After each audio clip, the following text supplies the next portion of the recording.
Hey guys, Toolman Tim here. Welcome back to the workshop where we create community, find freedom, promote preparedness, and share success.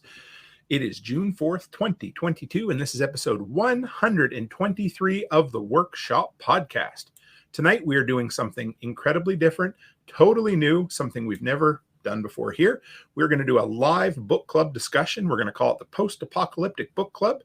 And tonight, we're going to talk about book number 1 of Angery American's Going Home book series. So give me just 1 second here, guys, and we're going to close this out. There we go. Sorry.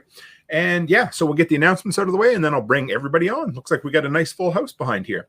So number 1, you guys know, TikTok. We launched the TikTok channel, and it's growing like crazy, basically from a kick to the ass from John Willis from SOE Tactical. So go by and check it out. The link will be in the description. You guys know where it is. Tomorrow night, we have Matt, the lawyer, coming on to talk about taxes and everything else. So bring your questions. He'll bring the answers, bring your best lawyer joke, and we'll be all set. It'll be great. And so we have, hey, Hunter, how are you? We got him in the chat. We got 2 special guests coming up in the next little bit. Number 1, next Friday, we have Rick Austin. So if you guys know Rick, he's the author of a whole bunch of books, including The Secret Garden of Survival. He's also the host of Prepper Camp, the largest outdoor preparedness event in the United States. He's coming on special time, 5 p.m. on Friday, Mountain Time.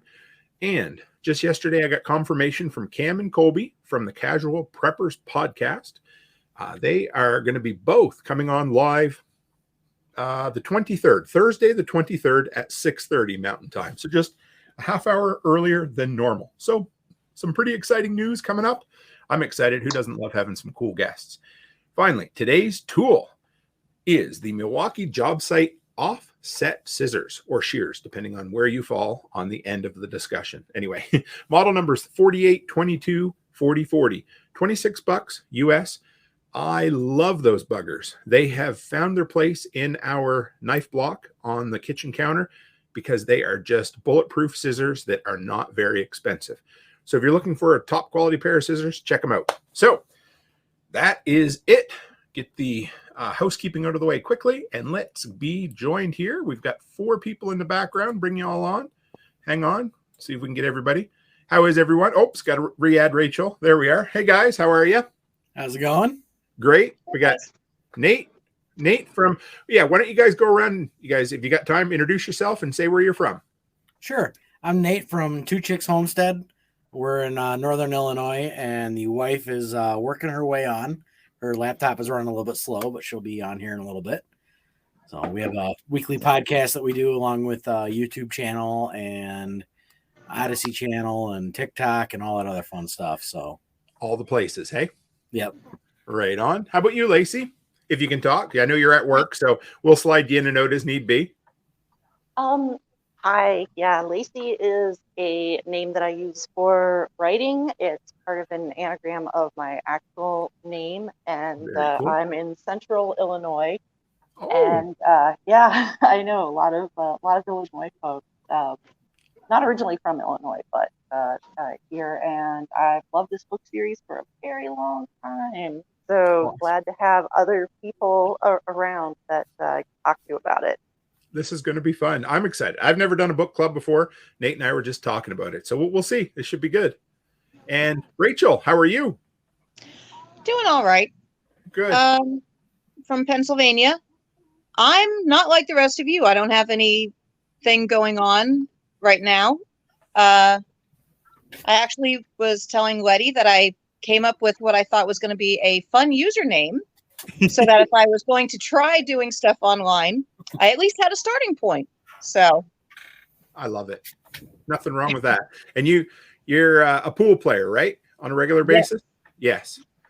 Yeah, I shoot on an APA team who I'm ready to slap a couple people on because they decided not to show up on the one time that we could win a trip to Vegas.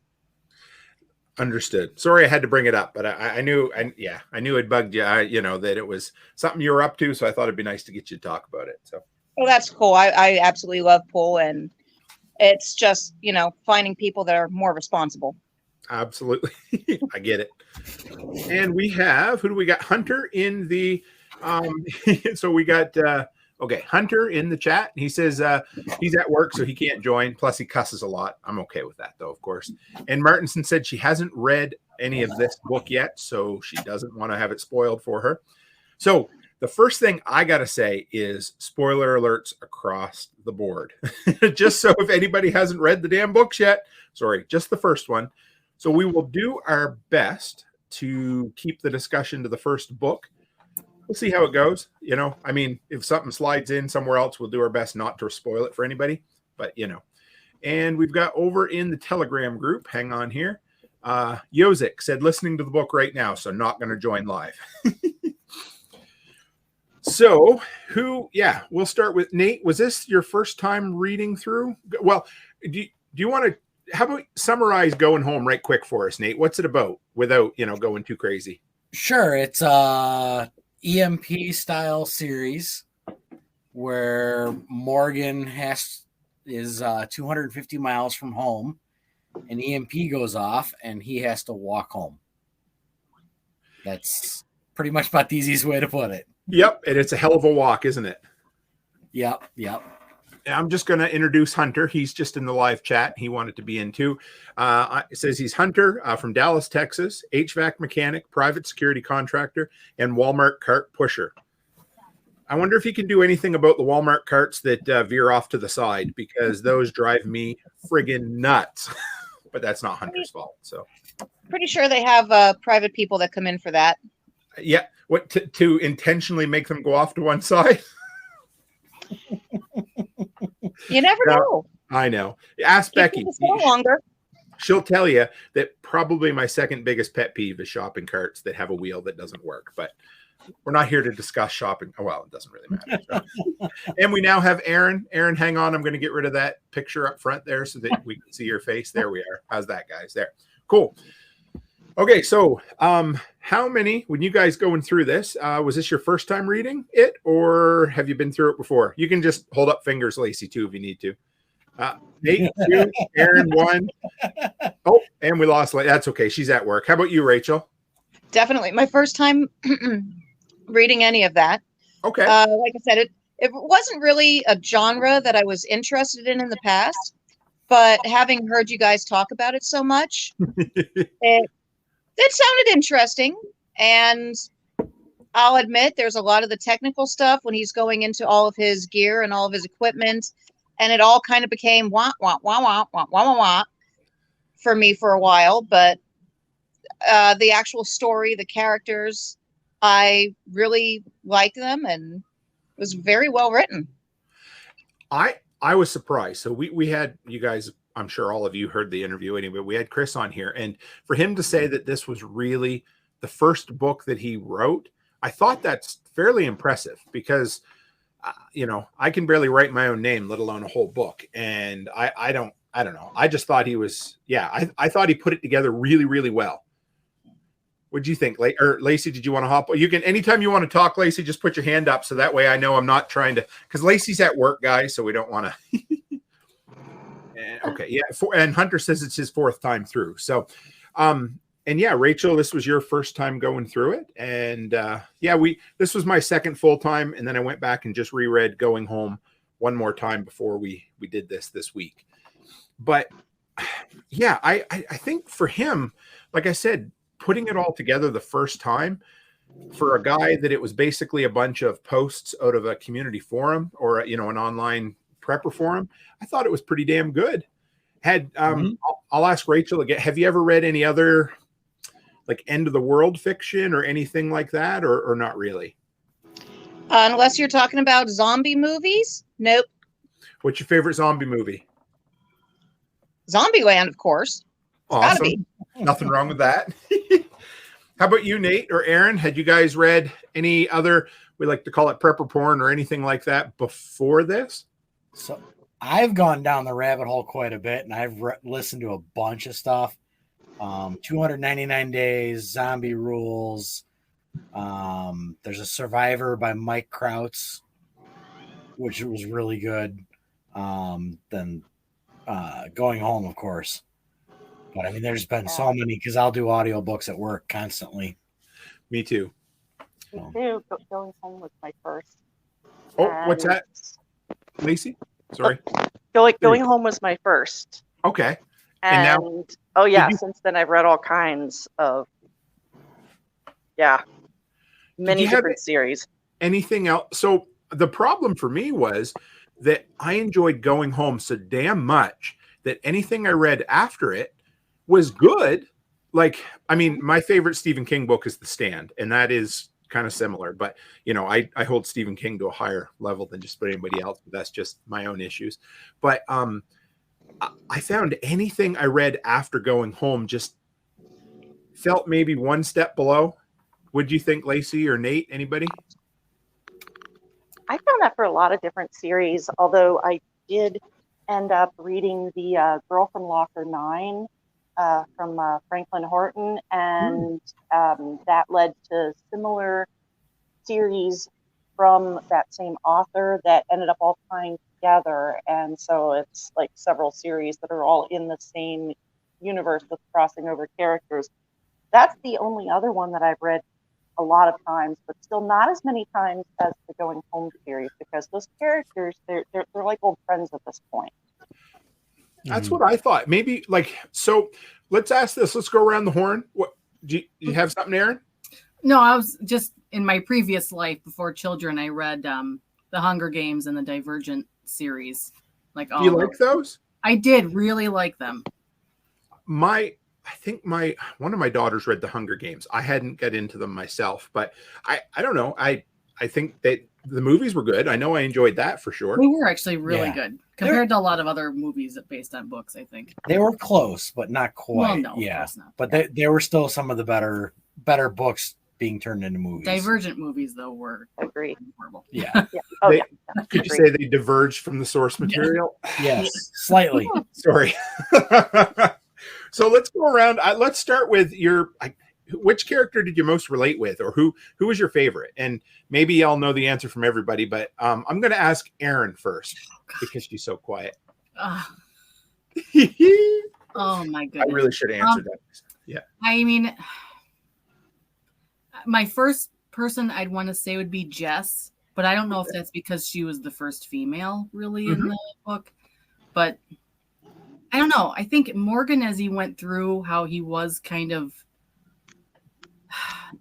like not super friendly, I guess I could relate to, like, you know, people trying to get close to him and him being like, I just want to be left alone. Just kind of cold, right? Yeah. Yeah. How about you, Rachel? It's really easy to focus on Morgan because he was pretty much the center of so much of the story, and you really see everything through his point of view. And yeah, he wants to be left alone because he has that focus on get home, get to his family. But I really like Thad's character. He was he really knew who he was. He knew how people looked at him, and he was totally willing to call everything out and just call it like it is from the beginning, and just had everybody's back. And you really want somebody like that in your circle, and just really gave a focus and a personality to it. I think Thad was a bit of not antithesis to Morgan, but he was a bit of Morgan's conscience too. Hey. Yeah. I would say that's a good way to put it. Because we'll talk about it a little after, but Morgan was very cold-hearted. Would that be the way to, just very clinical in his interactions with people? Just if it needed to be done, he shot him in the head and he moved on. Whereas Thad would at least emote about it a little bit, to the point where he felt bad and he knew, I wish the world hadn't gone to shit, but here I am, and maybe we could do it a little different. What about you, Nate? Who was your favorite? It's a toss-up between Morgan and Sarge, because I'm a hard ass. Yep. And I don't really give a fuck. Yep. So me too. I like to have fun every once in a while, and that's Sarge and the guys. They're always messing with each other. We'll talk about this a little as we go on too, but I mean, Chris, Angery American, he's so good at writing relationships. I think that's maybe his strongest suit. Mm-hmm. And I love the interaction between all of the military guys. It reminds me of, and it's so politically incorrect. I like I love it. And it reminds me so much of me and my buddies in high school, because I mean, we were as politically, I mean, in the 90s, you just didn't fucking worry about it most times anyway. Still don't a lot of days, but it reminded me a lot of that. But how about you, Lacey? Are you good? Yes. In the first book, I think for me it's a toss up between Thad and Sarge. And if I had to pick one, I would say Sarge, because he's the one that had encouraged Thad to really start taking steps that ended up really making the difference for him on his journey. I think for me, I mean, I love Morgan. He's, he is your protagonist, and he's strong, and I want to be him, in that sense. Like, you want to be the guy that'll literally walk 250 miles to get home to your family. But I would say Sarge is my favorite character, the one that I relate to the most, because I knew a lot of old timers just like him out east, guys that just told you how it was, how to get there. But deep down inside, those old curmudgeons or crank asses, they still have a soft spot that you can almost see just a little bit, And like when Morgan says Sarge is the type of guy that if he's not busting your balls, that's when he's really mad at you. Mm-hmm. And that's what, that's exactly that sums up Sarge to a T. And I dug him. Like, he just, I don't know, there's something about his character that I relate to. And I think it's just a lot of old timers that I knew from out east that reminded me a lot of him. And Hunter says he sees himself in a lot of them, including Jess. Yes. And I feel so bad for Jess, the early on when she basically throws her hands up and accidentally shoots Morgan in the head. Like, how much worse could that be? And he never lets her live it down. I mean, that is the constant running through the entire series. You know what? If somebody shot me in the head and I survived, I sure as shit wouldn't let him down on it either. I'd never let him forget it. And Cabot said he forgot how they met Sarge and Jess. Bad, right? Well, because of Jess. Go ahead, Rachel. They met Sarge because of Jess. That is true. Yes. If she hadn't shot Morgan in the head, Thad wouldn't have grabbed him and made a run for Sarge's place to try and put his ass back together. Because Sarge was Thad's road buddy, right? Didn't they made contacts over the radio or something? Yeah, it was over CB. Yeah. That's what it was, CB. Yep.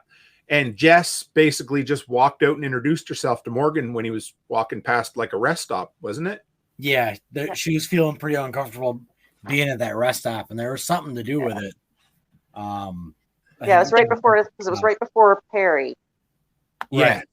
Right. And there was a couple of guys there that were getting kind of clingy with Jess, I think, that like to the point where they were kind of like trying to own her or something, I think was kind of written between the lines. Yeah, weren't going to keep taking no for an answer. Yeah, that's what it was. Yeah. Lacey, a walking thesaurus. No, not thesaurus. Anyway, dictionary, something like that. So here's one, guys. Okay, 116 years ago, Alfred Henry Lewis said, "There are only 9 meals between mankind and anarchy." You guys ever heard that quote before? No. Basically, most people are 3 days away from starvation and making stupid ass choices, or doing things. Basically, civilization hangs on the balance of 9 square meals. If people miss 3 days worth of meals, they're going to do whatever they can to fight back, or basically that's when the shit's going to hit the fan. So the question I had was, how realistic do you think the scenario in this book is? Do you think things would have went faster, would have went slower? Like, I think about 299 days where it was a much slower collapse than this, but this was, of course, because of a situation. So I don't know. What do you think, Nate? I would say it's pretty spot on if you're walking through big cities. A lot of people are day by day running to the stores. Yep. Where out here, we can probably go a month without even setting foot in a store. At least. Yeah. At least. So I could definitely see that happening in bigger cities, but rural you'd be fine, which they go through in the book.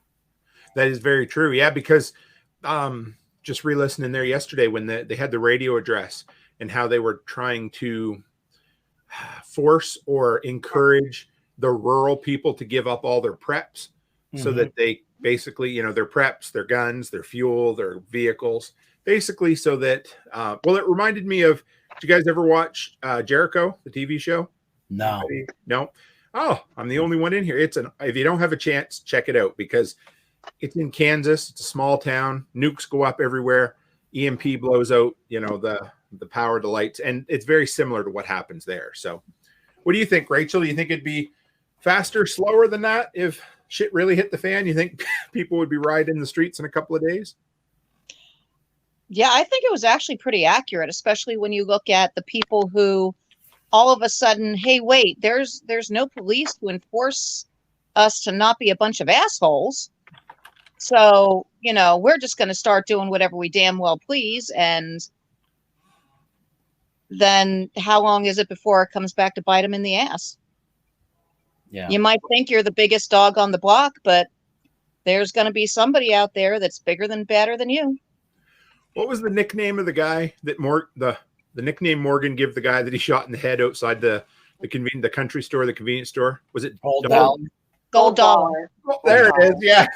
He's a perfect example of, a big, I don't want to say city guy, but just somebody who's pretty full of themselves, thinks their shit don't stink and they're used to being the bully.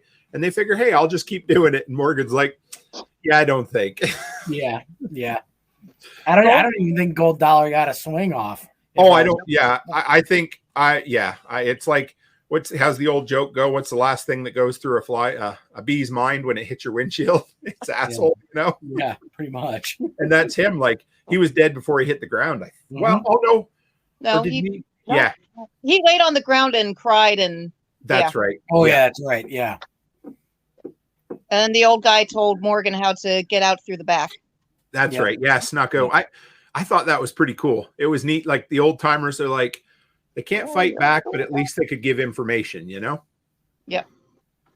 Yeah, it was the two drunk rednecks that were dead before they hit the ground. Yes. Yeah. And needed to be. Oh, 100%, 110%. So I know, whenever I'm reading these books, I mean, this is the point when you kind of see where Chris, the author's personal philosophy comes through, right?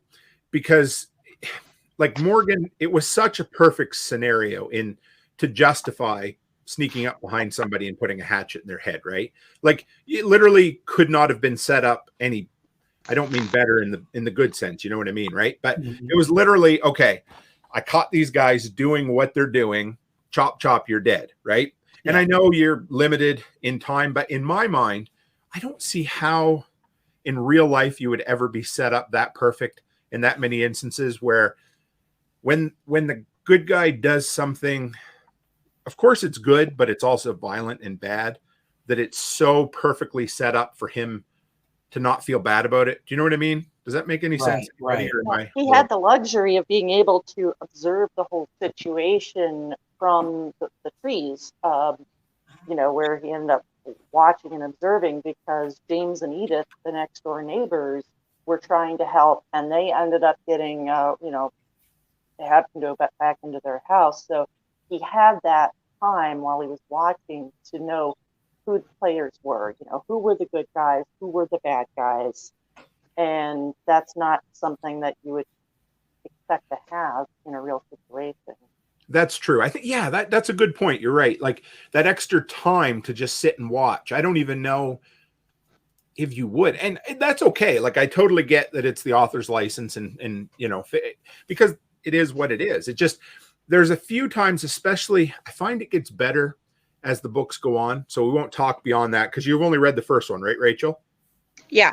Yeah. Okay. So we won't obviously spoil them, but if there was one piece of criticism on the first book, well, maybe a couple, but one for me was it gets preachy, philosophical, and listy a little bit in the first book, but that's okay. It's no John Wesley Rawls Patriots. Let's put it that way. So And it's not that his isn't a good book, but it's literally a book of lists, and that's just not my cup of tea. And I'm sure some people are into it. And I'm going to back up and say I could never write shit that good, but it just wasn't my cup of tea, guys. So yeah.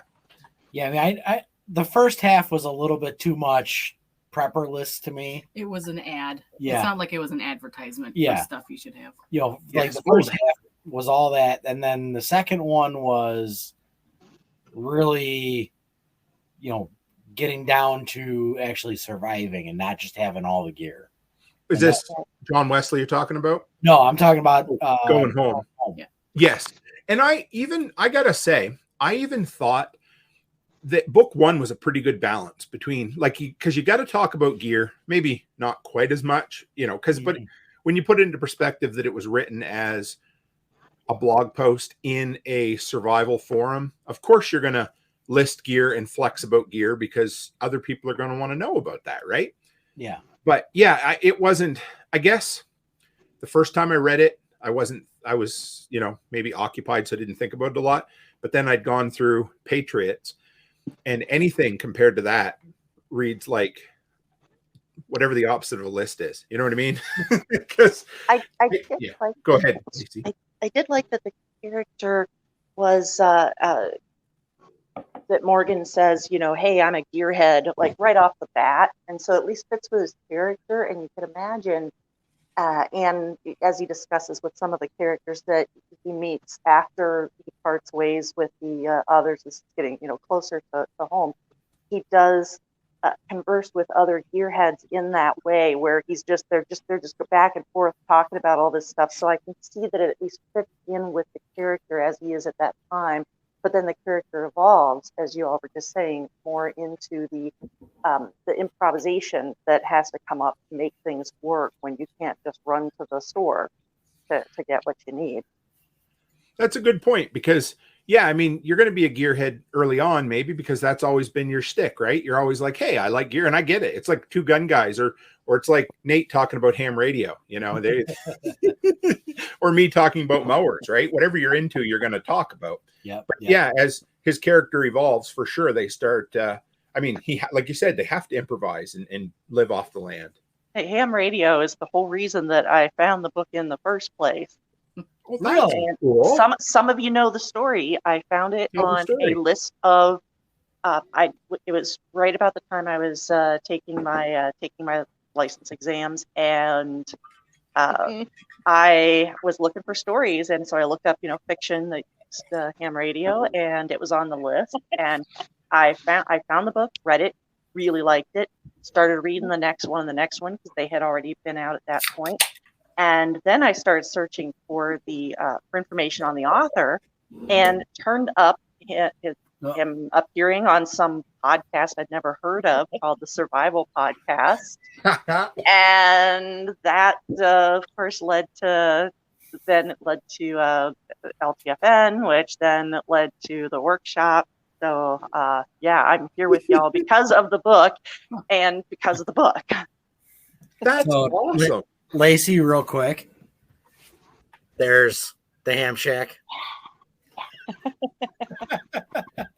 So Chicken Hawk, he said that Angery American was finding his groove. And I totally get, absolutely. Yeah. I mean, what did he say? He hadn't written since high school and he was putting this together. Yeah. I mean, I thought he did damn well. Like I said, yeah. And Hunter said he liked the list part because he wanted to look the gear up. And there was a bit of that in me too. I was like, oh yeah. Because I don't even know if I can even legally buy things like night vision goggles up here. I don't know, but it was an interesting thing. Well, I mean, if you got 10 grand, you could buy anything. That's about what night vision is going to cost you. Good point. Yeah. I wanted to look this stuff up because I picture his bag to be like the size of an elephant. Like I have no idea what any of this stuff even looks like. Well, okay. And I'll get Rachel in on this in a minute too, but I thought about that because he says his gear weighs about 60 pounds, but goddamn, if he doesn't pull everything under the sun out of that bag at one time or another. And then some. Go ahead, Nate. And then some. I know. This guy's got 2 grills in there. It's like a bag of holding. Yeah, like Mary Poppins. Yeah, or like it reminded me of, was it Mr. Did you guys have Mr. Dress Up down there at all? He was like no. Okay. So I think he's a Canadian version of Mr. Rogers, and he had, I think they called it the tickle trunk, and he could open up his trunk and he'd pull anything out. Yeah, look at Erin, just a lot. Yeah, her mind went right down the gutter. So he would open up the trunk and he would pull things out. And he always had anything in there. So that's what it reminded me of. The tickle trunk, Erin, you sick-minded thing, I tell you.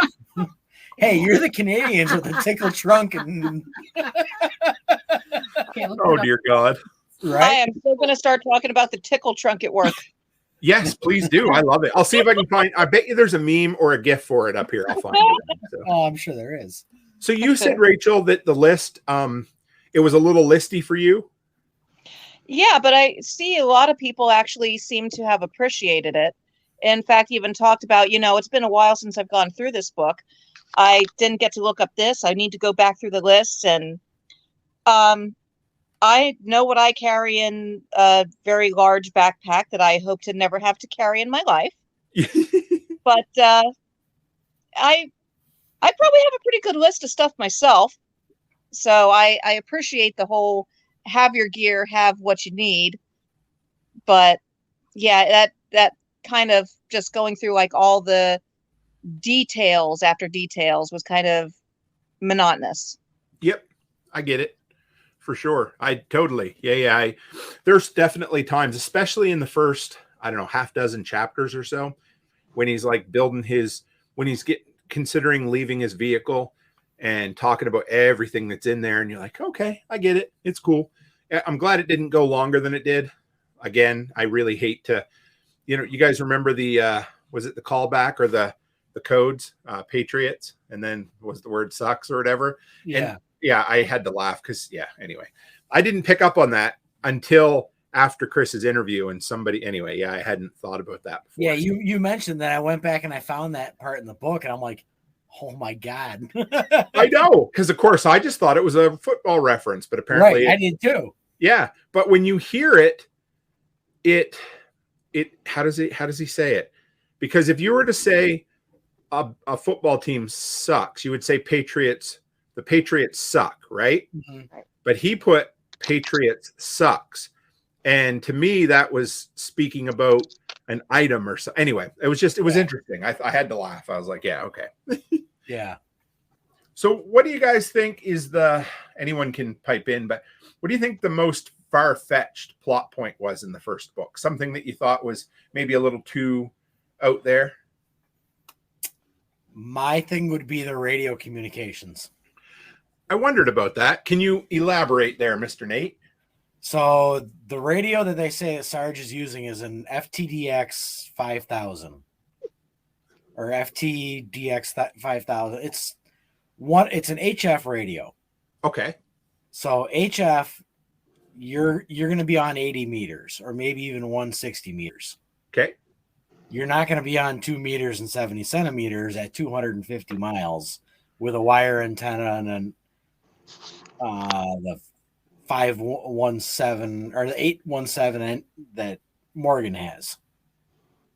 So to me, the communications between Sarge. At some point, say they were on 40 meters, I think, at one point. Well, I thought he mentioned, One point they did, but it's me looking at, the Sarge to Morgan to Mel had to be 80 meters. Because 80 shooting it straight up and coming back down, where 40 after 20 or 30 miles is skipping over your head. Well, I wondered about that because I did talk to Chris a little in the interview, but it seems so damn convenient how easily they were connecting with one another. Maybe we talked about that a bit, Nate, when you were on my show, but is it doable, do you think? Or is it like is it more of a crapshoot? I mean, really, it's doable on 80 meters, but it's a crapshoot on 2 meters and 70 centimeters. Okay. A 6 foot tall guy standing with a 5-watt walkie-talkie is 8 miles. Right. Before you hit the horizon. So you ain't doing 250 miles unless your antenna's 1,000 feet up off the ground. Yeah, throwing it up in the tree, you're not going to consistently get a good signal. You're not going to. I don't care how big your tree is, unless you got a potato gun to shoot it with. You're not going to be getting it up there that high. Right. I mean, of course, they got to take some creative license, right? But still, yeah. And the slick line that he's talking about tells me that's HF. That's like an end-fed wire, because that's the same wire I use here for my antennas. And so, I mean, yeah, it seemed quite convenient. Just the fact that they could always make their communications, I was like, okay, yeah, that's a good point. We're just going to shout out Rational's on here, Rational Anarchist from Mississippi. He just says hello. And what was it? Just Hunter said, all that's over my head, the radio. And then Squishy says, I'm lost on comms too. So that's probably what the, Angery American was thinking was, for the most part, most people aren't going to be comm nerds like a certain person in the top right-hand corner of the screen. So, See, but going home got me into it. Which is awesome. Yeah. That's reality of it. I listened to a podcast from Jack, and then I started listening to the Going Home, and now I'm an extra class, and I've gone through all this stuff. Both of us just got a new radio today, a brand new ICOM, and that's, I'm happy to have it because it's going to be a great tool to have at the house. But Erin's tech, she's going for her general pretty soon, and you're gonna do it eventually. So. Well, that I think that's kind of cool because I can't remember who it was, but one day we were chatting in one of the Telegram groups, and somebody said something along the lines of they weren't really sure why we spent so much time on fiction. And it is what it is. I mean, everybody's into their own thing, but just look, Lacey from the book came through TSP, through LFTN, down into the workshop. Nate, you literally got into ham radio from fiction, right? So there's a ton of benefit from just exercising your brain on that kind of stuff. Mm-hmm. Yeah. And for me, I have to. I get just as many creative ideas listening to fiction as I do, maybe more so than I do listening to someone else in a podcast. Yeah, I mean, my mom, who kind of thought we were crazy at some point, I'm sure, is now borrowing the book number 1. Because, I mean, she's heard us talk about it, and it'll be kind of interesting to hear what she has to say when she's done. So it's kind of opening up people's minds, too. Mm-hmm. Yeah. I think that's cool. And, I heard you mention that one day, and I thought, I got to get those for Mom. I might send her my, can you gift an Audible book to someone else? Does anybody know? Or is that a no? I don't know. I have no idea. Okay. Either way, I'll yeah. Because I think my mom would like that too. She's always seems to like what I'm reading. So yeah, I think that's cool. Mm-hmm. What do you think? Go ahead, Rachel. I was going to say, I was actually just going to give my information for my Audible to one of my friends so she could put it on her phone and get to listen to it herself if she wanted to. That's a great idea. Yeah.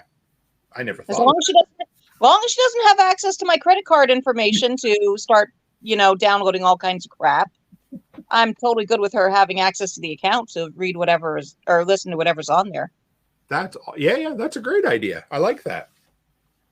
Was there anything, Rachel, in the book that you thought might have been just a little too far-fetched? Put you on the spot? Or Lacey, if you got time? No. Anything for you? No. Okay. I wasn't sure if you'd said something yet or not, Aaron. Sorry. Didn't mean to ignore you. No, that's fine. Yeah, I was trying to think.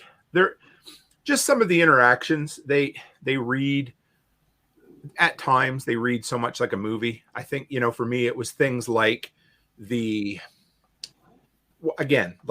two rednecks that got, shot and spiked. For me, it was just, there was some literary license there where things just always worked out just a little too perfect for the justification of the protagonist. Do you know what I mean? Like he just, yeah, that's all. It wasn't a huge thing. But go ahead. The one that got me on that was the scene with the house going up in flames. Yeah. At was it Jess's place? Jess's place. When they dropped Jess off. Yes. Yeah. And they made that play for the girls in the shed. I mean, that worked out way too perfect for them.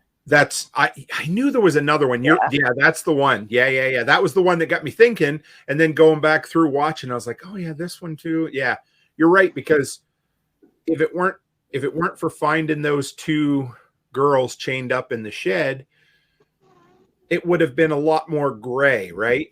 Yeah. And then of course, they kill, what was his name? Was it Bill? Yeah, it was Bill. Yeah. And whatever. Anyway, Jess's dad was in on it, but not part of it. And I found that in 299 Days, it happens some too. But quite often when the protagonist, you're not privy to information ahead of time that would have made the situation not feel so far-fetched, So like, again, like you said, they go and they kill those guys and, they basically, snipe them or whatever. And then after the fact, you find out all of this stuff that makes the situation much more palatable to them, that's all. Okay. Oh yeah. So Hunter says he reads fiction for new scenarios to think through. Yeah. I don't think I'd ever thought about an EMP before I read 1 Second After. Anybody ever read that one? Yep. Yeah. It's good. I like it. I think if you like this, Rachel, you'd like that. It's a really well-written book for sure. So I will be, so my take on 1 Second After, I'll go down this little rabbit hole. It's a lot more depressing than Going Home. Yes. Yep. You're right. For sure. I will not say why, because I don't want to ruin anything, but 1 Second After is a lot more depressing to me. Very depressing for me because of personal family connections that would be in that kind of situation. Yeah. Anyway, yeah, you don't want to talk. Yeah, we won't go too much down the rabbit hole, but the elderly people in the elder care home, that really bugged me for some reason in that book. But anyway, and if you haven't, I know this is going to be hard to believe. And I can't think if anybody can think of the author's name, but he wrote another book about a CME, a coronal mass ejection, as opposed to the EMP. And that book is 100 times more depressing than 1 Second After. So really, yeah. Like, yeah. Okay. So somebody else. Yeah. Okay. Lacey agrees, because it is just, anyway, I don't want to, but if you ever, I'll find the title later and let you guys know, but it was free in the Audible. What do they call that? Audible Plus or Audible Unlimited. They have all those free audiobooks that you can listen to. And it was one of them I listened to the last summer. It was really good. Rational said David Cranford's Lights Out. Anybody ever read that? Yeah. And Hunter says depressing. What do you mean? Nothing. Everything doesn't go so smooth. Very true. Yes. What do we got here? So, so we talked, I love this earlier. Hunter asked the question about, what do you guys think about Morgan's actions? Is he cold? Is he kind? Is he a little of both? And for me, before that, do you think Morgan is a pessimist or a realist? So we can talk about that first, because Morgan considers himself a pessimist, I think, by the way he talks about himself. But I kind of thought he's more of a realist, just somebody who looks at things and sees things how they are. What's anybody think? I would say Morgan's actions were justified throughout the first book. I'll leave it at that. And then it did not. The second book definitely did not go. Yeah. As I thought, as his actions in the first were different than how they are in the second. Yeah. I think. There it is. William Fortson or whatever it is. Yeah. There's the name for 1 Second After. Yeah, and he did 1 year after as well. Yes, I didn't really care for that. I tried, but I didn't love it. What do you think, Rachel? What do you think about Morgan? I think he was a complete realist. You have to take into account the fact that you're dealing with, first of all of the entitled people. Yes. Who think that there's somebody coming to save them. And then so many days later, when they realize there's nobody coming to save them, he knows it's going to go through these steps, kind of like isn't it the different steps of grief? You have to go through such and such steps, in order to be able to make your way through it. And he had a pretty good beat on how many days it was going to be as people were going through these various steps before things were going to get truly insane.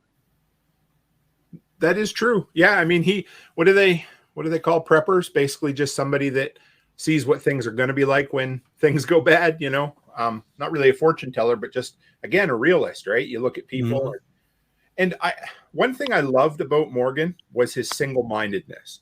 When he got something in his head, he figured out how to do it, and more so, his goal was to get home to his wife and kids, come hell or high water. Whoever got in his way, he wasn't going to take any chances. If Gold Dollar walked up to him, well, bye-bye Gold Dollar, and one of the only things, I mean, Jess, you could say that Jess was a bit of a sidetrack for him. He took her on, but only simply because she was going the same way he was. But when he stopped to take care of the two rednecks, that would definitely be what you would call a diversion for sure. But other than that, he was really, I thought, single-minded for sure. Even with the two rednecks, he went through a really big argument with himself about, I shouldn't do it. I shouldn't do it. I should just keep going. I shouldn't do this. And until it just got to that point where he couldn't deal with it and fuck it, I got to just do it. Yep, you're right. And I like that because I guess that shows, I mean, he wasn't completely altruistic. He was thinking, okay, maybe I'll just keep going. I'll go home. I want to get home to my family, but he sees this and he's like, oh, maybe I better stop. Right. It's the argument between his single-mindedness and his humanity. I like that. That's a quote. Chris Dixon, he showed up here. He said, I think it was a little far-fetched that Morgan fit into the military movements of Sarge's guys too easily. I can see that for sure. Yeah. I know Sarge had to rely a little bit, like they were, they didn't have a lot to handle, but what do you think, Nate? You look like you had something there to say. I think a lot of it had to do with Thad and him and Morgan knowing Thad knowing Sarge, and he just kind of worked in that way. I do agree with Chris. It wasn't quite perfect, but I think that was some of it, being that, he's a friend of Thad and Thad knew Sarge more than anything. Sure. I like this rational anarchist. He said, I was an active duty Marine for 7 years and couldn't just fall in with special forces guys. So that's good. I like people coming in that have real life experience on that, because for me, again, it's like, I can guess, but I like how, like, Chris brought that point up, and that was something that was maybe in the back of my head a bit, but never really thought about it while I was listening or reading,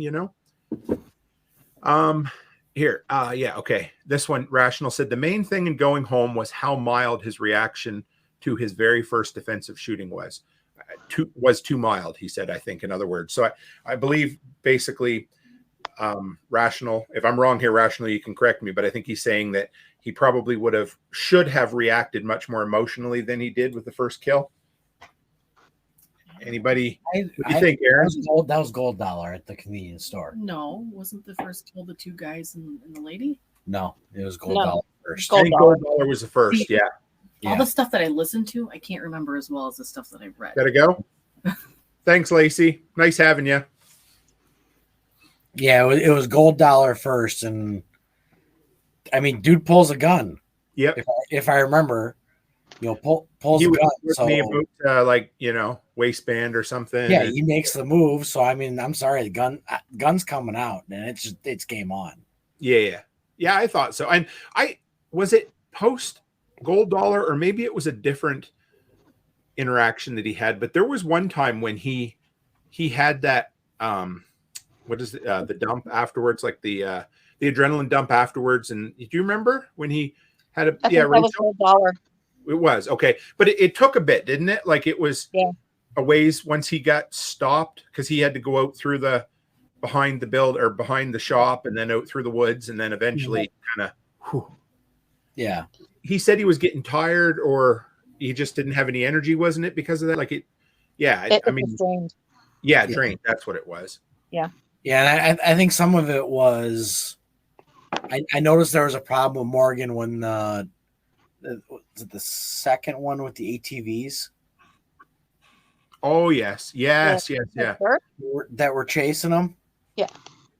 Or no, it was the first. It was the first. That was the one that Thad really had a problem with too, was because he was young, right? Remember, and that was where there was some division there between Thad and Morgan. Yeah, it was a 17-year-old, and they shot the kid. Yeah. Or no, they dropped the kid off, but they slammed on the brakes. God, what was it? No, he got shot in the chest. Yeah, he was shot in the chest. Yeah, because they stopped and Thad, Thad was pretty worked up again, because I look at Thad as you remember the old Bugs Bunny when he'd have the angel and the devil on his shoulders, Mm-hmm. Yep. Thad's kind of the angel, right? And he was always saying, "Oh yeah," because it really bothered him. I mean, because I think it was Thad, wasn't it, that it was his scatter gun that shot the boy, wasn't it? Or am I wrong about that? So yeah. I don't remember. Yeah, that's okay. But anyway, they had a big fight over whether they should take him back. And Morgan was, again, the realist. Like, if we take him back, guess what's going to happen? There's a good chance we're going to end up strung up and killed. Yeah, you're going to get strung up in town square, and it is what it is. So, are any of you guys Walking Dead fans? Rachel, maybe? No? We were. Had been in the past after a few seasons. Yeah, like I haven't watched it in a few years, but the first few seasons I loved. And so talking about Morgan and how he was really cold, it reminded me in the first season of The Walking Dead of how Shane was. Remember how Shane was, like, the whole idea was, he always said, like, we need to look out for each other. And we're going to, no matter what happens, like when he shot I forget what the guy's name was, a heavy set guy, and he shot him in the knee and left him behind so the zombies could get him, and he ran off, And that, to me, Shane felt like Morgan, and Rick felt more like Thad. Like, Rick would do the shit, but he felt bad. And then, of course, down the road, Rick got even worse than Shane ever was. But I just thought it was kind of interesting. It reminded me of that dynamic, because Shane was always talking about how we just need to do whatever we need to do to protect us. And that's it. I don't care. There's no other higher power than that. And Rick was always still trying to live with the old philosophy and morals and that sort of thing, And eventually, I think Rick found out he couldn't. Mm-hmm. Let's see. Okay. Rational. Don't read that. Yeah. Well, anyway, that's from the next book. A couple of comments Rational had here. I didn't bring them up, Rational, for that reason. So anyway, I don't want to spoil anything for poor Rachel. So you're not there yet. Yeah. That's okay. We're doing really good though. I'm really impressed. So, let's talk about relationships. So again, I said, I really enjoyed Chris's, no, that's okay, Rational. I really enjoyed the way Chris wrote relationships. And I had notes here, and what did I do with them? But the two were the old couple that went after he spiked Buddy in the head with the, do you guys remember their names? They were old people names. Oh, I got it in my phone. Here, I'll bring it up in this. Oh, anyway, I can't right now. But so, yeah, no, I want to say Ethel, but it wasn't Ethel. But anyway, so the elderly couple and the military guys. I love how he creates dialogue with the relationships, how they just feel so real. Like when the old guy says to his wife, she goes, well, she comes into Morgan. She said, would you like some strawberry preserves? And the old feller's like, they taste like soap. And I had to laugh, because if that doesn't remind me of old couples, James and Edith, thank you, crowd. There you go. Edith and James. Yes. I love that. I don't know. What do you guys think? Yeah. I mean, that seemed like a legit relationship. I mean, I could see that going with. It kind of helped the book. You eased into all this crazy stuff that then ended up happening. Like, it started out with like this awesome little couple that, were so in love, but, had their quirks. And then it just kind of went from there. Yep. It gives you a reprieve. I know when Chris was on the show, and I can't remember if it was before the show or during, but he talked about, I asked him how he came up with the dialogue, and he basically just set people in a room and got them talking to each other. And it felt very natural, the dialogue in those, whatever it was, when he found that formula of relationships, when he found those two characters that interacted, it felt really natural and real. it honestly, the old couple kind of reminded me a bit of me and Becky, the way we joke with each other. And like, I guarantee in 20 years, I'll be telling her that her strawberry preserves taste like soap and she'll slap me with a towel, you know? I feel like I could hear Chris say that to his wife, like on a live stream, just how they talk back and forth to each other. Yeah. I never thought of that, but yeah, you're right. That is totally true. And yeah, Rational says, I felt like everyone in the books are based on people Chris knows, similar themes. And they are, I think. Yeah. It was, wasn't it? Sarge was his dad. Thad, did His he? dad and a couple people from the military. Yes. Because he had his Sarge, he had a couple of other the old how did you put that? The curmudgeons? Curmudgeons, yeah. And wasn't Thad based on Alan Kay a little bit? The guy from I think so. His best friend from they were on Alone together. Yeah, I think so. I believe. Yeah. I thought that was pretty. That made me. Or no, I'm sorry. Somebody was Al. Dalton. That's right. That's who it was. You haven't got to Dalton yet, Rachel. So we haven't spoiled anything. But anyway, yeah. But yeah, that's what Chris said, was that a lot of the people. Well, I mean, little bit is literally little bit. Although Ashley is like, I think he said she's 16 or 17 now. Yeah. And he has 3 daughters, and Mel is literally Mel, Angry Mel on Facebook. Yeah. Yeah, he said his little bit at home is going to be grounded for the next 4 months until she was done with her medical stuff. I think so. Yeah, poor girl. That's why originally he had to reschedule the interview, was she was in the hospital, and then just yesterday again, poor thing. It sounds like she'll be okay, but I wouldn't want to have to deal with that. I feel bad for him for sure. Yeah. So hopefully she can recover. Yeah. I mean, she's young, compared to us old timers, but a couple other things I pulled out were he had some sayings that I had never heard before, and maybe you guys have, and if you have, you can just slap me, but hen apples. Had you ever heard eggs called hen apples before? No, but I laughed when I heard that. Okay, me too. I pictured it sounded like something Aaron would say, and I don't know why. But I am now. Yeah. It just seems like, I don't know, some Midwest say, Well, no, that sounds like a Southern thing. I suppose. Yeah, you're right. Had you ever heard that before, Rachel? Hen apples? I don't remember hearing that one, but I know around here we got road apples. What are road apples? Well, we got the Amish horse and buggies that go through. Yeah. Okay. So the Amish exhaust? Yeah. Yeah, you don't want to go picking no road apples. Mm-hmm. And another one that I don't know how I remembered this one, but he was talking about people fishing, and he said that everybody was out by the bank trying to catch something to stink up a pan. Had you guys ever heard that before? It was so vivid. Yeah, I caught it just the other day, and I'm like, Jesus, if that doesn't exactly a funny way of saying catch fish, because it literally stinks up the house, the pan, everything. It's in your clothes when you're done, and I thought that was kind of cool. So what do you got? I don't know.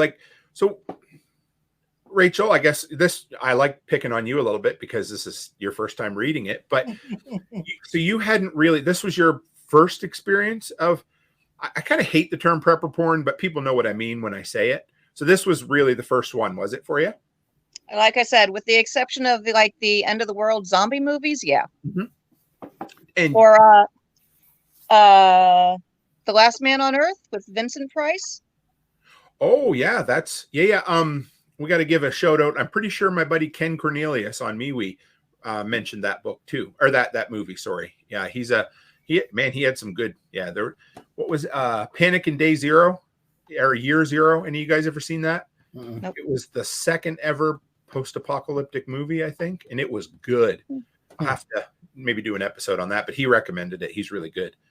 So what would you, if you had to rate it, Rachel, did you, thumbs up, thumbs down? Are you going to keep reading with us? Oh yeah, I'm definitely going to keep reading with you. Like I said, it wasn't really my genre. It took me a little bit to warm up to it, but the more that I actually thought back to it, I really appreciated the characters.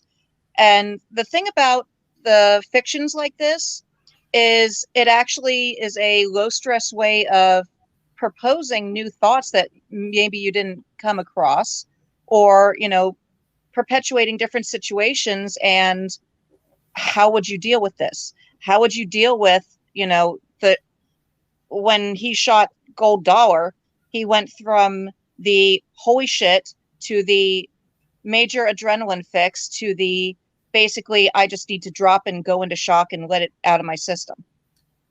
It just brings up all these things that probably people haven't actually contemplated before. I like that. Was there any, maybe that was the one, but was there anything in there that kind of made you think, like, I wonder how I would react to that? There was actually quite a few situations with that. Like I said, the whole thing with Gold Dollar and his bunch of cronies. I can totally see Jess's point of view with trying to get the hell out of there when that one guy was kind of like already starting to call her his woman. And coming from the female point of view, you really know where she's coming from there. And you know what, that was just kind of a leap of faith, having to, going to hook up with Morgan and try to get out of there. But there's a lot of things that are going to be a leap of faith, and how many people are really willing to just trust their instincts and really just try to get in tune with what the situation is, with, being observant of your surroundings. It's something that a lot of people probably don't even think about at all. I like that. Yeah. And I appreciate having a female point of view on here, because no matter how hard Nate and I try to pretend we're feminists, we still don't, we can't look at life through the eyes of a woman. You know what I mean? Mm-hmm. So it's cool. It's neat to see how, you guys would think maybe slightly different in certain situations than maybe we would, just simply based on either life experience or how other people are interacting with you. I really agree with going back to, people were questioning why we read fiction. And I think it is like Rachel said, it's not as stressful. It's kind of like I just lost what I was going to say, but yeah, you can read it and not be completely panicky about it, because it's just a story, but it is applying to today. It allows you to be distant, maybe removed. Yeah. It allows you to consider I guess Stephen King talks about that in his horror, but like fiction and movies allow you to look at things that might be really evil or really scary with a detachment that allows you to think about them while maybe still feeling something too. Is that kind of what you're saying? Yeah. Aaron? Yeah. Yeah. And Rational says, exactly. Thinking about how you deal with various situations is what these type of books are best for. I mean, for me, a lot of this, so over the next 10 books that you're going to read, you're going to see what I've brought up over the past year and go, okay, I remember him mentioning that. That's going to make sense. And, oh, yeah, we got that. And now I see why we have that. So it'll be interesting to see as you go along. I know Carrie Brown. You guys know Carrie. Most of the listeners would too. I remember maybe a month or so ago, he came in the Telegram group and messaged and said, hey, just finished going home, and I'm heading out for like a 3-day road trip, and I'm going back over all of my preps for the road trip, and I'm shoring them up simply because of that, right? Mm-hmm. And hey, if that does that for anyone, that's great. I think that's awesome. Yeah, I mean, that's the whole book got me into the mindset of you need to be a little bit more self-reliant. Every prepper's goal needs to be to become a homesteader. Yeah. Because you can stack all this shit in the world you want. You can have 1,000 pounds of rice and beans. Eventually it's going to run out. I think Ken Berry said, I think it was on the Expert Council the other day, he said his favorite way to store eggs is up the hen's butt. Yeah. Yeah. I had to laugh about that because I think about that a lot, because you guys know we've homesteaded for a lot of years in the past, but we are we're definitely not homesteaders in the traditional sense anymore. because we live in a town. So we have to work outside things a little bit. And it makes me have to think quite a bit. How would I react to that? Where would I find the things that I need long-term? And what can I do that can allow you? Like, I think you're right, Nate, because I'm talking about Jack quite a bit tonight, but he just had the episode on homesteading being a gateway drug. And I think that is the idea. You know, preparedness can be a gateway to homesteading, and homesteading can be a gateway to preparedness. And they're pretty hard to separate, hey? Yeah, absolutely. I mean, anybody and their brother right now, if you live in an HOA, you can have, or even an apartment complex, you get a couple of rabbits and they're considered pets, and you got food. Well, what did Dr. Barry say the other day? What did he say? Get a half dozen quail and keep them in the parakeet cage and just tell them you lost your parakeet flew away, right? Bingo. There you go. Perfect. You know, and if you, like for me in my basement, I mean, I have grown hydroponic lettuce over here before, and I could set up a small little fish tank. You know, it wouldn't be a ton, but it would be something. Yeah. Rational said, I woke up last Sunday morning to a power outage. Oh my God. And no cell signal. I was quite concerned until restarting my cell and getting a signal. I can see that for sure. I joke, but I've told the story many times. But when I was a kid, I grew up in the evangelical faith, and I was always taught that everybody was going to disappear at some point. And so I was literally scared shitless. So anytime like mom wasn't around when I was a kid, I thought, the rapture must have happened. I guess they must have disappeared. So I feel that, Rational. I totally get it. And Chicken Hawk says the book teaches you the importance of information and knowledge over stuff. I agree. Absolutely. And knowledge weighs nothing. Right. Yeah, you're right. You can literally fill a backpack full of knowledge and it doesn't add any weight to your back. Hey. Yeah. I mean, as you go through the series, you learn how much stuff Thad Morgan actually know. Right. And I'm not going to get into any of it because it goes deep through the books. And there's always something that either one of them is pulling out of their ass. And you go, holy shit. You know, I connect with that because I've learned shit my whole life. And there's stuff that's just buried way back in some weird, I don't know, it's probably buried behind my, grade 5 phone number or something, right? Right. But it just takes the right thing to jolt it and bring it out. Mm-hmm. And sometimes it's not at the most opportune time either, but it does. Like the more you learn, the more you, like you said, Rachel, because it's free, right? And once it's in there, I'm sure there's a way to bring it back if you need it, even if it's been years. Like soap, for instance, that they talk about soap making down the road and, fuel making. My buddy Chris Dixon's really good at making fuel, right? Fuel. And peach flavored. Yes, peach flavored fuel. I don't really get it. I guess that just makes the exhaust pipe smell better. I don't know. He uses it for loading the dishwasher, remember? Oh, yes, the dishwasher. That's awesome. Oh, yeah, Rational said grade 5, your Canadian showing. Yes, so you guys call it 5th grade, right? Is that how that goes, or what do you call it, Nate? Homeschooling? Homeschooling, we have no idea. Yeah, that was really good. And Chris said, help me revamp my road trip bag. I like that. So what do you, what is that? A PS, I got a PSA AR to keep in the trunk. Can somebody interpret that? I know what an AR is, but what's a PSA? Palmetto State Armory. Is that okay? Yeah, like manufacturer. Yeah, okay, cool. So, and Chicken Hawk says, yes, Tim, stress makes you remember stuff you forgot, Yeah. Yeah, you're right. A little bit of, what is it? You squeeze it a little bit and see what comes out. Yeah, that makes sense. And Carrie Brown recommended to me the book series World Made by Hand.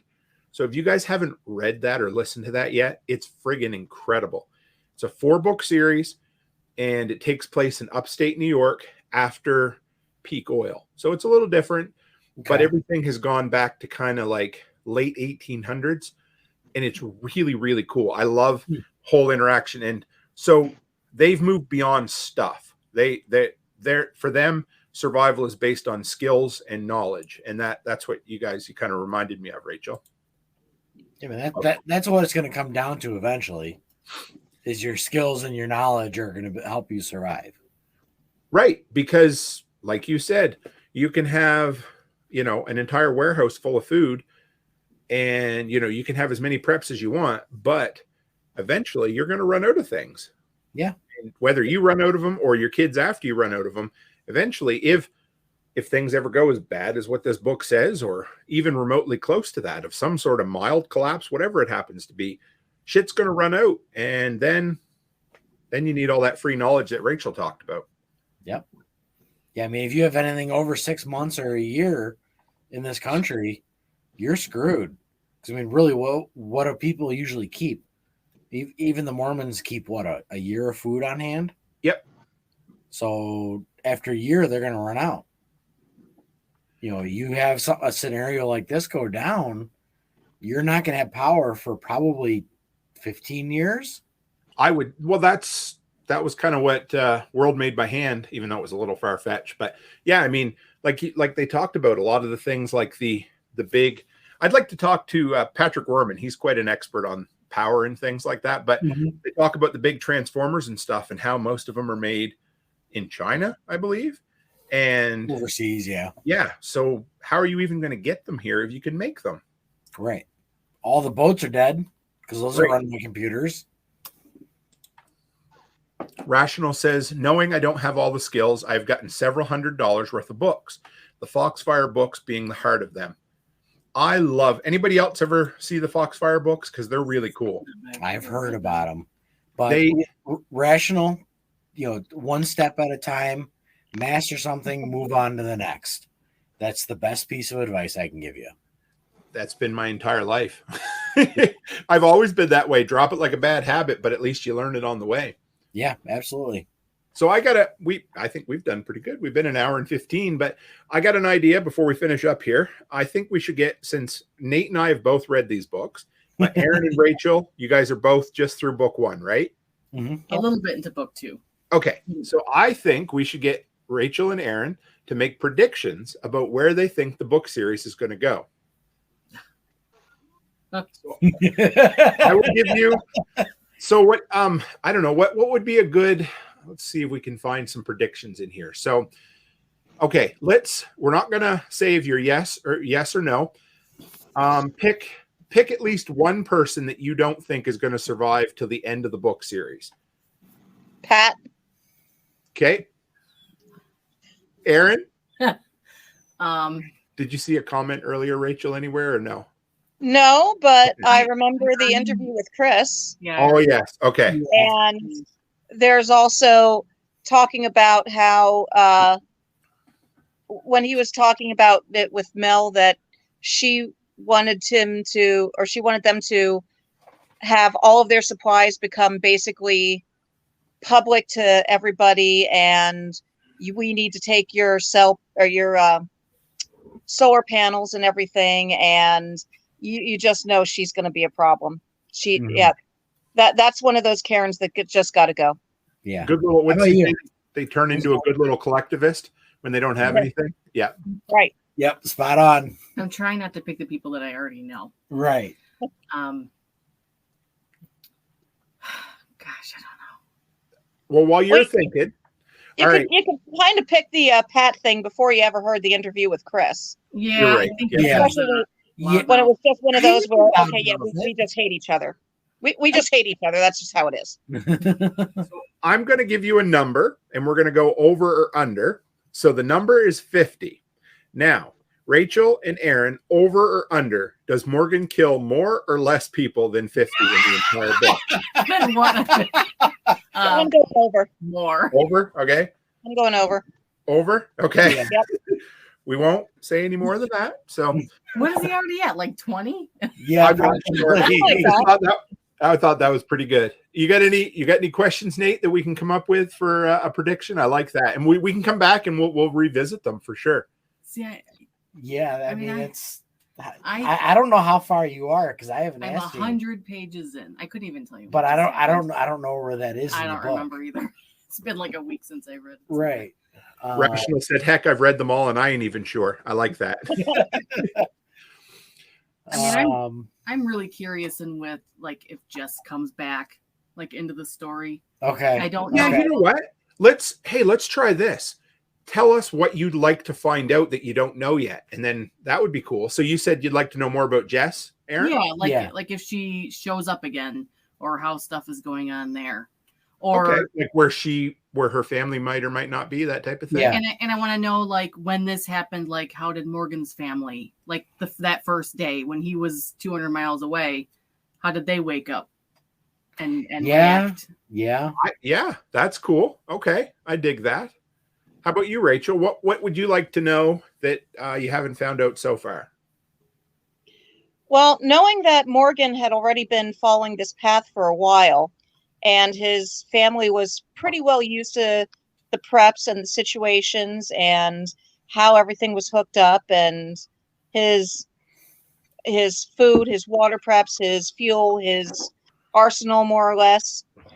I think on Thad's side, that really wasn't a thing. And when he did get home, they were talking about how she was making the bread from scratch. They only had a little bit of flour left, but one of the neighbors had butchered a pig, was it? And that was how they got the bacon. Yes. Yep. So obviously his family had started making better connections and, trying to get more of the community thing together. I'd actually be interested in seeing how that side of it went. Okay. So on Thad's side, you're saying with his family? Yes. Yeah. Okay. Cool. I like that. This was all spontaneous. Didn't think about this ahead of time. I like that. So, and Hunter said, my question was what actually happened. And, Sarge actually says what happens. Or at least he has a really, what I like is that they kind of keep a lot of that. Anyway, Sarge has an educated guess on what happens, right? He's pretty sure he knows, but it's pretty close, but it's not 100%. Yeah, because go ahead, Rachel. I thought as he referred to them as his boys, I thought they were the ones that said what actually happened.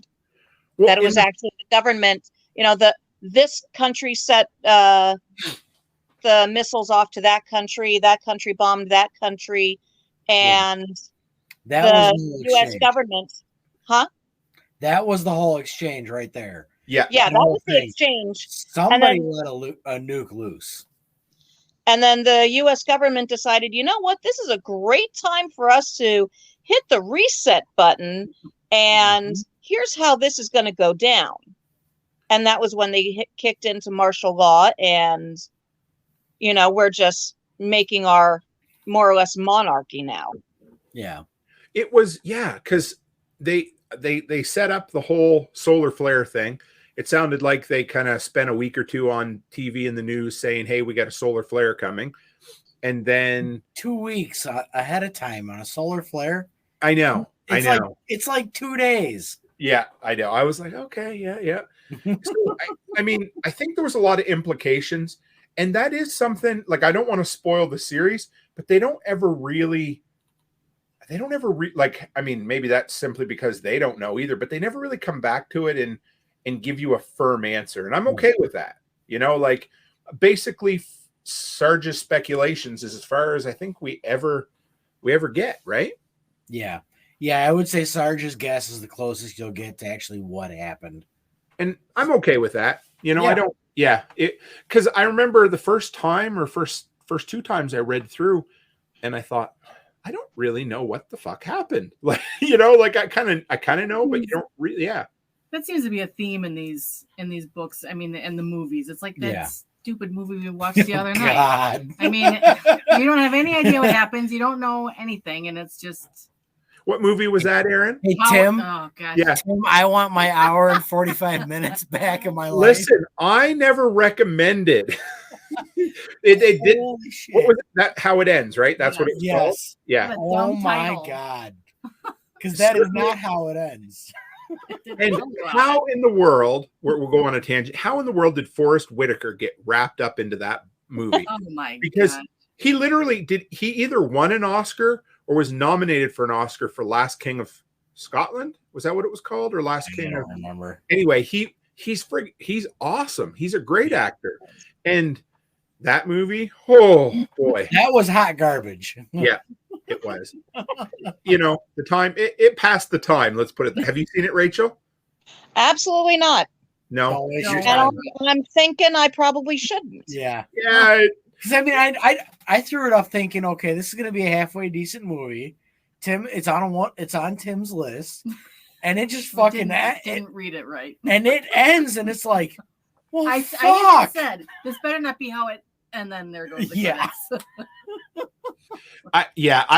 I should have been more clear on that. Maybe that list should have been called like 8 post-apocalyptic movies on Netflix as opposed to the 8 best, because that's a little bit disingenuous on my part, you know? Yeah, the shit list. Yes, we could do that sometime. I'd like that. Hawk says there's a whole lot of shit lists. Oh, and it seems to be worse. I don't know. Maybe it's just because I'm getting older, and you know what do they say? The old man yells at clouds. But it's hard to find a good quality movie lately. Like there's a few, but they're the pickings are few and far between. Chicken Hawk says when you're trying to survive the why, yeah, maybe that's what it is. I think he's talking about anyway. He says when you're trying to survive, the why doesn't matter. You're just trying to survive. Yeah, and I like that. The actual what happened is kind of a moot point. You are where you are. Something happened. Why stress over things? Huh? No, sorry, Aaron. No, I'm sorry. I was interrupting you. Friggin' rude. Jesus. Sorry. Go ahead, Rachel. Sorry, Aaron. I'm done. And I think when your kids look at you and they're like, "Daddy, I'm hungry," it doesn't matter. Like they and I just read Alas Babylon on Chris's recommendation when he was on the show there, and it was good. But again, the why really doesn't matter. Like they in the book, they're like, "Well, who won?"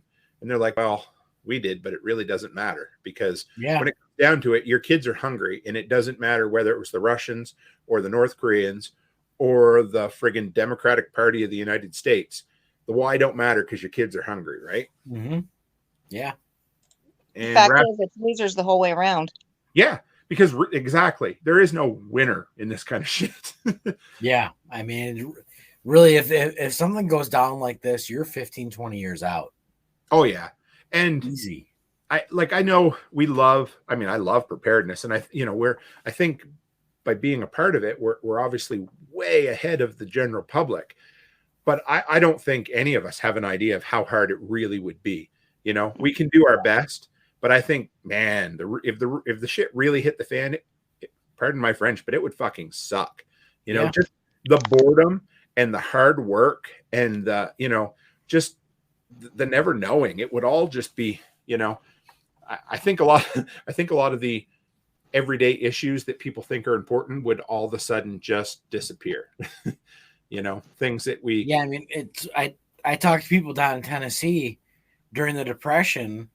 The deer population and the turkey population was almost decimated. Right. That's the Depression. That's not a full-on collapse. No, it was exactly. So, in college, we learned about, I want to say, I think it was Maslow, but the hierarchy of needs. Have you guys ever heard about that? Yeah. So I get, what is it? Food and whatever it is. But I mean, if you're hungry, you don't worry about emotional fulfillment, right? That kind of stuff goes out the window. So all these things that, modern society worries about or, frets and stresses about wouldn't even be an issue when you're literally living hand to mouth at that point, right? This is cool. Rational said deer had to be reintroduced to Mississippi. That's insane. And Hunter says, last question. How about learning bad guy tactics? What do you mean? But you guys think like learning the bad shit, like the things, the dirty stuff? Yeah, how to do things, illegally. It would help. I always said I needed to take a class on how to be a bitch because I think that helps you in situations like this, because I don't know if I would even be able to pull it off. Yeah, that's true. Yeah. If you want to learn how to be an asshole, start your own business, because I was a pushover my entire life, like horribly, like to the point where I would just, if somebody asked me something, I'd say yes. But if you want to succeed in business, you can't be a pushover. So if just say, maybe, I don't know. I talked to a guy today that teaches Taekwondo, and because some guys mentioned that martial arts might be a good way to get yourself introduced to stressful situations, that kind of stuff. And anyway, I'm going to see maybe in the fall about doing some individual teaching or learning on my part, because I said it'll be pathetic. I'll look awful, but it'll be fun. So get practice as a first responder, having to deal with medical situations. Mm-hmm. Did you do that, Rachel? I'm actually one of the first responders at my job. Okay. So every year they run us through the first aid, CPR. The only actual emergency we've actually had at work was, in theory, she was having a seizure. Okay. And wasn't taking seizure meds. A lot of other people think that it was actually an OD situation. Okay. But yeah, trying to get that taken care of, and just we're actually trying to do like dry runs of this accident, happened, and what are you going to do? How are you going to control the situation? Yeah. I like it. Yeah. My family's been involved in stuff like that my entire life, so it's not really a big stretch for me, but it's still a certain mindset that you have to have, where you have to just like take all of your emotional stuff and put it on the back burner, do what needs to be done, have your breakdown afterward if you like. But, you need to maintain that cold, clinical, get the shit done while it's actually in process. And that's hard. Like, I think Morgan was really good at that in the books, to bring it back to the books. But that, like you said, the cold clinical detachment that is so damn important. And I think that's hard to learn. But like you said, Rachel, a lot of practice and theory and doing things ahead of time, at least maybe can prepare you slightly, right? For the LFTN that you were at, then you had your presentation. They also had that presentation about the tourniquets. Yes. Yep. The one. And they were talking about it. It gets to the point. Okay, you were. That's right. You guys were there too. Yeah, I was the one that had the tourniquet put on me. Okay, I only got to watch like part of it, but I watched Tim's part like 6 times because I just loved it. Thank you. Yeah, no, I am not brown nosing. I know you, but it does mean a lot to me. So thank you. Yeah, I was the one that had the tourniquet put on, and she's the one that put the tourniquet on. But Tim did a video with Don. Yeah. Yeah, we did a short one too. Okay. Yeah. I don't think I just saw it posted. Yeah, I don't think I ever saw it either. Is it on your YouTube? Mm-hmm. Oh. Yeah. Okay, I'll find it. So go ahead. The thing that I remembered from that was, because I never did a tourniquet actually, the thing I remembered most was they said that once it gets to the point where the person is yelling in pain, give it one more turn. Yeah. Oh, okay. Really? And Let her go. Oh, sorry. Go ahead. We keep cutting you off. It's all right. Part of the beauty of being live. Yeah. I work with all men. I'm used to it. Difference is I'm not going to cuss you guys out. Not mansplaining, Nate. Jesus, I tell you. All right, I'll shut up now. But yeah, they said about once this person starts yelling in pain, that's when you have to do that one more twist. You have to be able to have the state of mind where, okay, I know this is going to hurt him, but I have to hurt him to save him. Fair enough. And there's where do you have to be mentally in order to have that comprehension of you have to go through the pain to live? I think hunting can help a little bit with that. And if you've ever had to put an animal down, which I've had to do on occasion, and you have to disconnect mentally, and that is a really hard spot to be in. Mm-hmm. Or harvesting animals too. I remember the first time that I shot my first pig, and I mean, I had raised them up, and I don't want to say that's a good way to practice clinical detachment, but it is. You have to compartmentalize at that point, because that's a living thing that is going to be non-living in 5 seconds because of your actions. Or again, like, as simple things like birds or cats or dogs that have been hurt beyond repair, and you have to dispatch them at that point. And it's never easy. I remember I literally know when I can put my mind in that spot for animals, and it sucks because you don't want to have to do that. It's the same as taking an animal to the to the vet and having them put down and needing to be there. You don't want to be upset at that time. So you have to move that down inside and let it be, right? And yeah, it's not easy. Totally agree. Let's see what we got here. Everybody's talking about over harvesting deer. We were talking about that. And back a little further, somebody said the lights have gotten flashlight technology has improved a lot since the 30s. In other words, deer jacking would be significantly easier now. So, and over harvesting, I wonder how many people know how to keep the meat. Again, right? Without electricity, probably not many. Yeah. That's a good point. And Chicken Hawk says you don't think more people would be sitting in their house waiting for someone to come take care of them. Now, that could be a good point too, right? That'd be more in the cities than it would be out here in our area. I mean, maybe a neighbor or two we might think of. In Canada, you know, we like to pride ourselves on being country folk, but at the same time, they keep it up. There ain't going to be many guns left that you could go out and hunt animals with. So, yeah, you know, maybe. Then Go ahead. You got all those tough guys out there that are like, oh, if anything ever goes bad, I'll just go out and hunt. And they've never done it. They've never stepped in the woods. They've never grown anything. They've never harvested an animal. But, oh, don't worry. I'll be able to do it when the time comes. Yeah. 2 years ago, how many deer did I get? 2? Mm-hmm. How many deer did I get last year? 0. Exactly. Yeah, because it's not always easy. No, it's not. There's a lot of, Rational, he said, country Canadians won't comply, I'll bet. He's 100%. Well, yeah, there's some absolute truth to that. Let's leave it there. Yeah, people think that they're just going to start a garden, you know, the next day. Yeah. And it's like, even if you've done it for years, every year, it's still stressful. Yeah. You enjoy it, but it's still stressful. Yeah. And things go wrong every year. Yep. And same with starting up rabbits. You think you can get a set of rabbits and go to town on it? Yeah, your first year might go great. Your first year might suck. Your second year might go great. Your second year might suck. It's the way it is. I thought rabbits were really good at going to town on each other. You'd think. You would think they're really good at 2 things, breeding and dying. Right. So yeah, they got a 50% survival. No, I don't know. Anyway, that's kind of funny. Much. Yeah. The first time I had rabbits, it was supposed to be all females. Found out the hard way. One of them was a male. Oh. And yeah. So, you know, had plenty of rabbits that first time around. Yeah. I actually got rabbits that I was going to breed for dog food for my animals. Mm-hmm. And let me tell you, I could not get rabbits to fuck. That's crazy.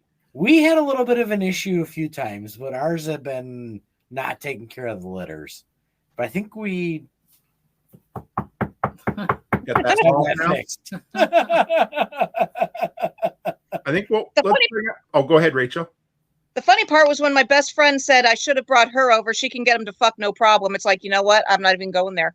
Do they make Viagra for rabbits? I don't know. That's crazy. I don't want to know about your rabbit aphrodisiacs. What the hell?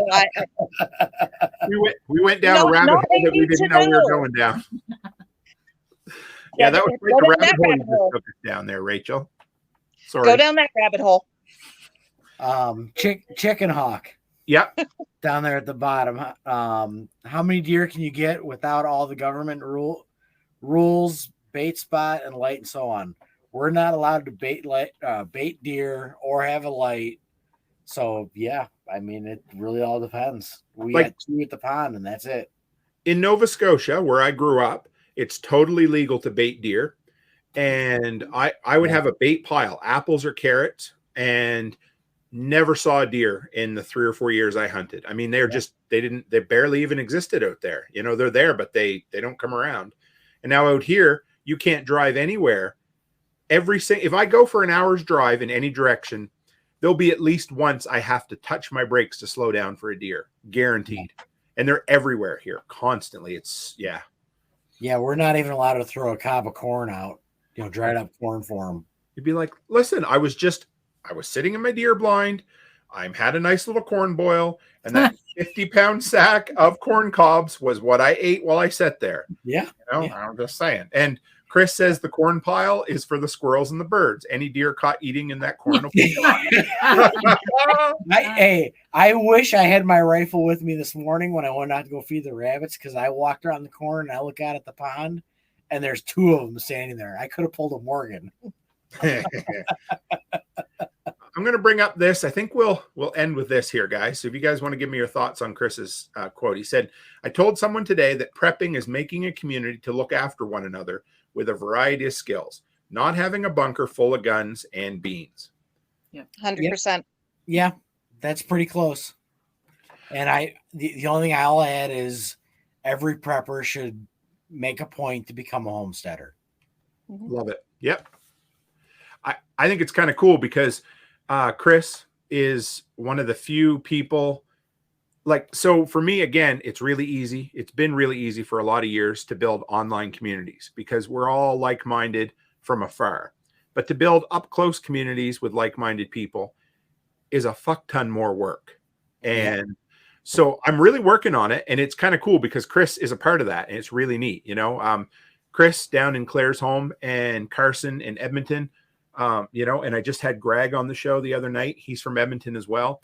So I'm doing my damnedest to try to find like-minded people, and it's tough, you know, but I think it's important to have an actual, like Nicole says, an underground community as well of skills and services and products that we can share with one another in case we ever need to, right? Mm-hmm.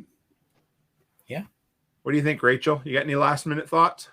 The underground networking. I live out amongst the Amish and the Mennonite and the Brethren, and everybody has their gardens. Because the side of the street that I live on, I'm technically not supposed to have any animals that are considered livestock, which is the reason why I need to work on my privacy fence. But yeah, there's people that aren't supposed to have sheep that have them. There are chickens. I have my chickens and ducks. You know, everybody's just doing their thing, and you know, I live in a very resilient area.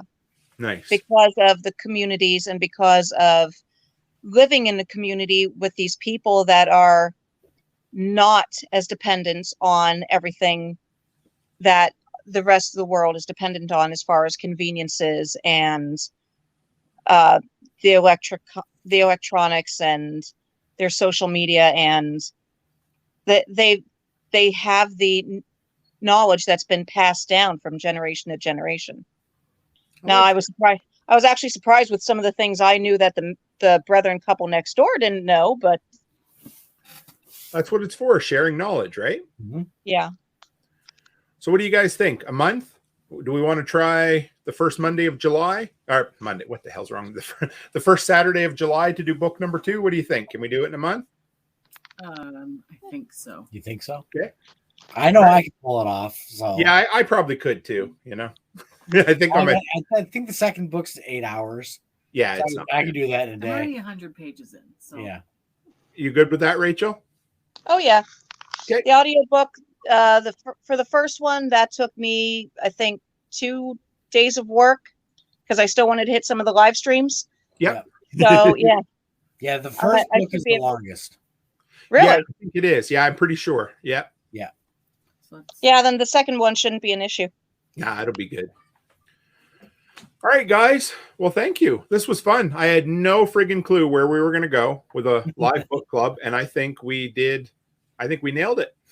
I think it was great. So this was fun. I think it'll be listenable to other people who want to listen in the audio as well and not be bored to tears, right? So I think this was good. Thank you, guys.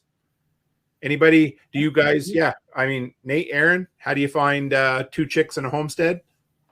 Well, 2chicksahomestead.com, and everything's there. Yeah, everything else is listed there. And we just got our podcast on fountain.fm. So that is awesome. A Bitcoin street, you know, Bitcoin to help out with us, and check it out if you want. So. And you, Rachel, how can anybody find you? Telegram? Well, I'm on your group, and I'm on Scramblin's group, and I'm on the Lots Project group, And I finally actually made myself a username on Telegram. Nice. That I thought would be kind of cute. It would stick in people's brains. And if I finally get something going with animals and plants like I would like to, I at least have a name picked out.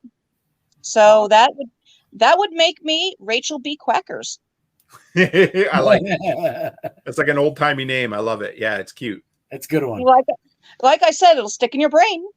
Yep. And Chicken Hawk said the audiobooks are awesome. We never even talked about Duke Fontaine, but you know what? We'll save that for the next time because he is an incredible orator and narrator. And yeah, we'll chat about that next time. So, all right, guys. Thank you. Know who it is. Yes, I know. That's kind of cool. So, all right, guys. From here, let's see. Tomorrow night we have Matt the lawyer coming on, and he's going to be awesome. I'm looking forward to it. We got some pretty cool special guests coming up in the next couple of weeks, but we'll deal with them down the road. So thank you guys for coming in. And as always, stay happy, stay healthy, and have a great week.